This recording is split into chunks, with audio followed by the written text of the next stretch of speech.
लीजिए सुनिए शरत चंद्र चट्टोपाध्याय के लिखे उपन्यास देना पावना के 6वें भाग को मेरी यानी समीर गोस्वामी की आवाज में। खोज खाज कर जब षोडशी ने रसोई घर से पानी गर्म करके बोतल में लाकर उपस्थित किया तब कोई लौटकर न आया था। जीवानंद वैसे ही पट पड़ा हुआ था। पैरों की आहट से मुंह उठाकर देखकर बोला, तुम हो? डॉक्टर नहीं आया? षोडशी ने कहा, अभी तो उन लोगों के आने का समय नहीं हुआ। ये कहकर उसने हाथ की दोनों बोतलें बिछौने के एक किनारे रख दी। जीवानंद इस बात पर जैसे ठीक विश्वास नहीं कर सका। बोला, अभी तक आने का समय नहीं हुआ? डॉक्टर कितनी दूर रहते हैं जानते हो? षोडशी ने कहा, जानती हूं, लेकिन 15 मिनट के भीतर ही क्या आया जा सकता है? जीवानंद ने निश्वास छोड़कर कहा, कुल 15 मिनट हुए? मैंने सोचा कि 2 घंटा 3 घंटा या और भी अधिक समय हो गया जब एक कौड़ी डॉक्टर को बुलाने गया था। शायद वो भी डर के मारे यहां ना आवे अलका। इतना कहकर वो चुप होकर फिर पेट के बल लेट रहा।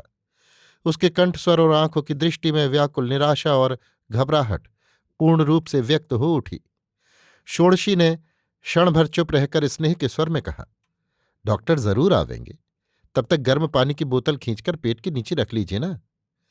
जीवानंद ने वैसे ही सिर हिलाकर कहा, नहीं, रहने दो, उससे कुछ नहीं होता, केवल कष्ट बढ़ता है। षोडशी ने सहसा कोई प्रतिवाद नहीं किया। इस उपायहीन रोगग्रस्त मनुष्य के मुख से अपना बचपन का नाम इतनी देर बाद जैसे यही पहले पहल उसके कानों में गुनगुन करके एक अज्ञात रहस्य का अर्थ कहने की चेष्टा करने लगा। जान पड़ता है इसी में मगन होकर वो अपना और पराया, आगे और पीछे का सब कुछ भूलकर अभिभूत सी खड़ी थी। एकाएक जीवानंद के प्रश्न से ही उसे होश आया। अलका? अब कि वो इस नाम की उपेक्षा नहीं कर सकी। बोली, जी। जीवानंद ने कहा, अब भी समय नहीं हुआ? शायद वो ना आवेंगे, शायद कहीं चले गए हैं। षोडशी ने कहा, मैं निश्चय जानती हूं आवेंगे, वो कहीं गए नहीं। जीवानंद ने कहा, घर से क्या कोई भी लौट कर नहीं आया? षोडशी ने कहा, नहीं। जीवानंद ने घड़ी भर चुप रहकर कहा, जान पड़ता है वे लोग अब नहीं आवेंगे। जान पड़ता है एक कौड़ी भी एक बहाना करके चला गया। षोडशी चुप हो रही। जीवानंद ने खुद भी जान पड़ता है एक व्यथा को संभाल कर क्षण भर बाद ही कहा, सभी गए, वे जा सकते हैं, केवल तुम्हारा ही जाना न होगा। षोडशी ने पूछा, क्यों? जीवानंद ने कहा, जान पड़ता है मैं बचूंगा नहीं, इसी से मुझे सांस लेने में भी कष्ट होता है। जान पड़ता है पृथ्वी पर हवा ही नहीं है। षोडशी ने पूछा, आपको क्या बहुत कष्ट हो रहा है? जीवानंद ने कहा, अलका, मुझे तुम माफ कर दो। षोडशी चुप हो रही। जीवानंद ने जरा थमकर फिर कहा, मैं भगवान को नहीं मानता, उसकी जरूरत भी नहीं होती, लेकिन थोड़ी देर पहले मैं मन ही मन उन्हीं को पुकार रहा था। जीवन में अनेक पाप किए हैं जिनका कोई आदि अंत नहीं है। आज रह रहकर केवल यही जान पड़ रहा है, शायद सब देना सिर पर लादे ही जाना होगा। षोडशी वैसे ही चुपचाप खड़ी रही। जीवानंद ने कहा, मनुष्य अमर भी नहीं है, मरने की अवस्था पर भी किसी ने निशान नहीं लगा रखा, किंतु ये यंत्रणा अब नहीं सही जाती। ओह मैया रे! कहते कहते उसका सारा शरीर व्यथा की असह्य तीव्रता से जैसे सिकुड़ उठा। षोडशी ने आंख उठाकर देखा, उसकी केवल देह ही नहीं, माथे पर भी पसीने की बूंदें निकल आई हैं और विवर्ण मुख में, दोनों मुंदी हुई आंखों के नीचे रक्तहीन दोनों होठ एक अत्यंत कठिन रेखा में संबद्ध हो गए हैं। पल भर के लिए षोडशी ने जैसे कुछ सोचा। जान पड़ता है थोड़ी सी दुविधा भी वो मन में लाई। उसके बाद उस पीड़ित की शैया पर उस अभागे के पास जाकर बैठ गई। गर्म पानी की दोनों बोतलें सावधानी से खींचकर उसके पेट के नीचे दबाते ही जीवानंद ने केवल क्षण भर के लिए एक बार आंखें खोलकर फिर मूंद ली। षोडशी ने आंचल से उसके माथे का पसीना पोंछ दिया और हाथ से डुलाने का कोई पंखा न होने के कारण अपने उस आंचल को ही समेटकर वो उससे धीरे धीरे हवा करने लगी। जीवानंद कुछ नहीं बोला, केवल अपना दाहिना हाथ धीरे धीरे उठाकर षोडशी की गोद के ऊपर रखकर चुपचाप पड़ा रहा। 10-15 मिनट तक ऐसे ही चुपचाप कट जाने के बाद जीवानंद ने ही पहले बात की। पुकारा, अलका? षोडशी ने कहा, आप मुझे षोडशी कहकर पुकारिए। जीवानंद, क्या आप अलका नहीं हो सकती हो? षोडशी, ना। जीवानंद, किसी दिन किसी भी कारण से क्या? षोडशी, आप और बात कीजिए। लेकिन और बात जीवानंद के मुंह से नहीं निकली। केवल रोकी गई लंबी सांस की बची हुई हवा भर उसकी छाती के सामने के हिस्से को थोड़ा फैलाकर शून्य में लीन हो गई। 2-3 मिनट के बाद षोडशी ने धीमे स्वर में पूछा, क्या आपका कष्ट कुछ भी कम नहीं हुआ? जीवानंद ने गर्दन हिलाकर कहा, जान पड़ता है कुछ कम हुआ है। अच्छा, अगर मैं बच गया तो क्या तुम्हारा कोई उपकार नहीं कर सकता? षोडशी ने कहा, नहीं, मैं सन्यासिनी हूं, मेरा कोई भी उपकार किसी के भी द्वारा होना संभव नहीं। जीवानंद कुछ देर स्थिर रहकर एकाएक कह उठा, अच्छा, ऐसा क्या कुछ भी नहीं है जिससे सन्यासिनी को भी खुशी हो? षोडशी ने कहा, सो शायद है, किंतु उसके लिए आप क्यों व्यस्त हो रहे हैं? अब कि जीवानंद ने जरा सी क्षीण हंसी हंसकर कहा, मुझ में ढेर से दोष हैं, किंतु ये दोष आज तक किसी ने मुझे नहीं दिया कि मैं पराया उपकार करने के लिए व्यस्त हो उठता हूं। इसके सिवा अभी कह रहा हूं, इसलिए वो अच्छा होकर भी कहूंगा, इसका भी कोई ठीक नहीं है। ऐसा ही है, ऐसा ही है। जान पड़ता है सारे जीवन में इसके सिवा मेरा और कुछ भी नहीं है। षोडशी ने चुपचाप और एक बार उसके माथे का पसीना पोंछ दिया। जीवानंद ने सहसा वो हाथ पकड़ लिया और कहा, सन्यासिनी को क्या सुख दुख नहीं होता? पृथ्वी पर क्या ऐसा कुछ भी नहीं है जिससे वो खुश हो? षोडशी ने कहा, लेकिन वो तो आपके हाथ में नहीं है। जीवानंद ने कहा, जो मनुष्य के हाथ में हो, ऐसा कुछ? षोडशी ने कहा, वो है, किंतु अच्छे होकर जब आप पूछेंगे तभी बताऊंगी। उसके हाथ को जीवानंद ने सहसा छाती के पास खींचकर बार बार सिर हिलाकर कहा, ना ना, और अच्छे होकर नहीं, इसी कठिन पीड़ा के भीतर ही मुझसे कहो। मैंने मनुष्य को बहुत दुख दिया है।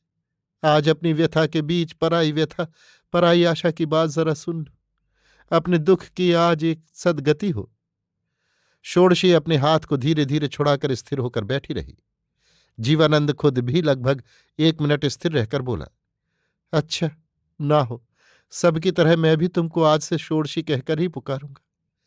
कल से आज तक मैंने इतनी यंत्रणा के बीच भी बीच बीच में अनेक बातें सोची हैं।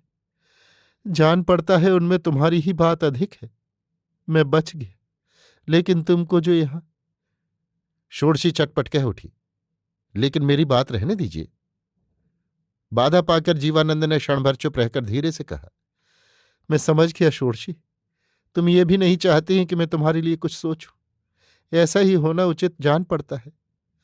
ये कहकर एक निश्वास छोड़कर वो चुप हो रहा। षोडशी बिस्तर छोड़कर उठ खड़ी हुई। जीवानंद ने आंखें खोलकर कहा, तुम भी चली? षोडशी ने गर्दन हिलाकर कहा, नहीं, घर बहुत ही गंदा हो रहा है, जरा साफ कर डालूं। कहकर वो सम्मति की अपेक्षा न करके ही घर के काम में लग गई। घर के अधिकांश दरवाजे और खिड़कियां ही अब तक खोली नहीं गई थीं। बहुत जोर लगाकर खींच खांच कर उनके खोलते ही उन्मुक्त आकाश से घड़ी भर में ही रोशनी और हवा उस घर में भर गई।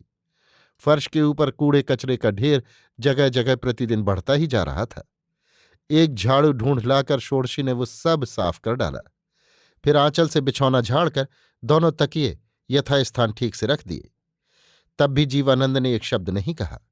केवल उसके मुरझाए उदास चेहरे पर एक स्निग्ध प्रकाश जैसे कहीं से आकर धीरे धीरे जमा हो रहा था।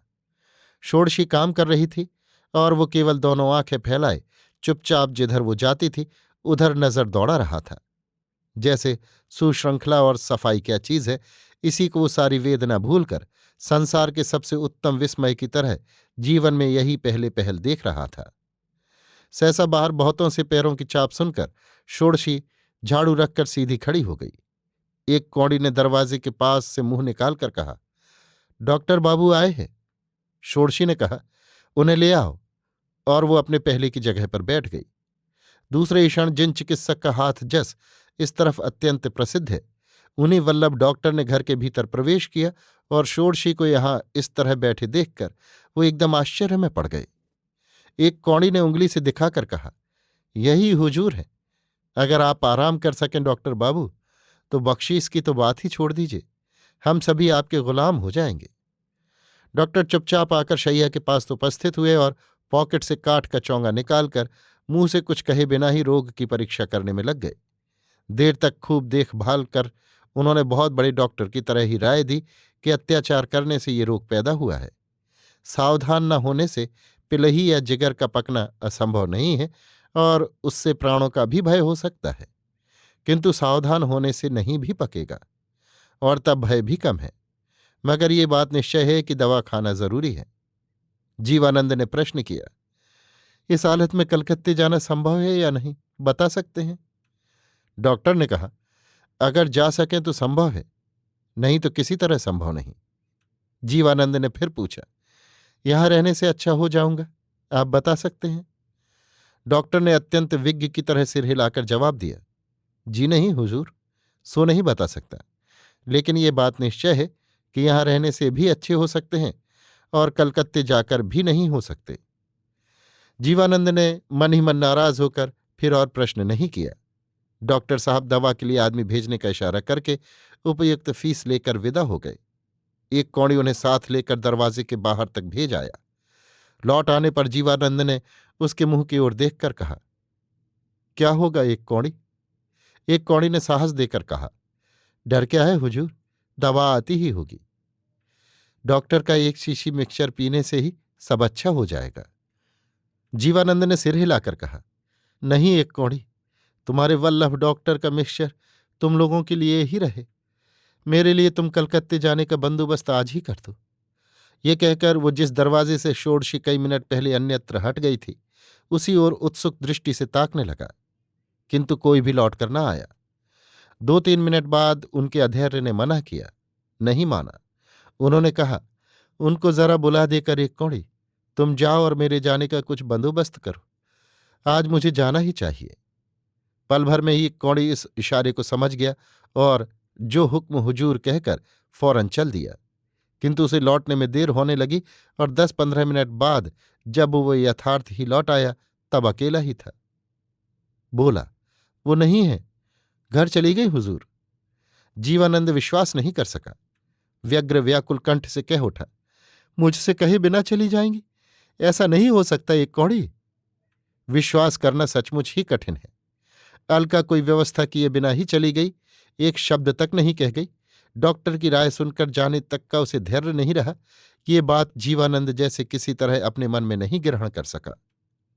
एक कौड़ी ने कहा, हाँ हुजूर, वो डॉक्टर बाबू के जाने के बाद ही चली गई हैं। बाहर गोपाल काबरा बैठा है, उसने देखा है कि भैरवी सीधी चली गई। जीवानंद ने फिर प्रतिवाद नहीं किया। एक कौड़ी ने कहा, तो फिर जरा समय से ही यात्रा करने की व्यवस्था जाकर करूं हुजूर? हाँ वही करो, कहकर जीवानंद ने करवट बदलकर दीवार की ओर मुंह कर लिया। एक कौड़ी कलकत्ता यात्रा के बारे में अनेक छोटी मोटी बातों का ब्यौरा पूछने लगा, किंतु मालिक की ओर से किसी बात का जवाब नहीं मिला।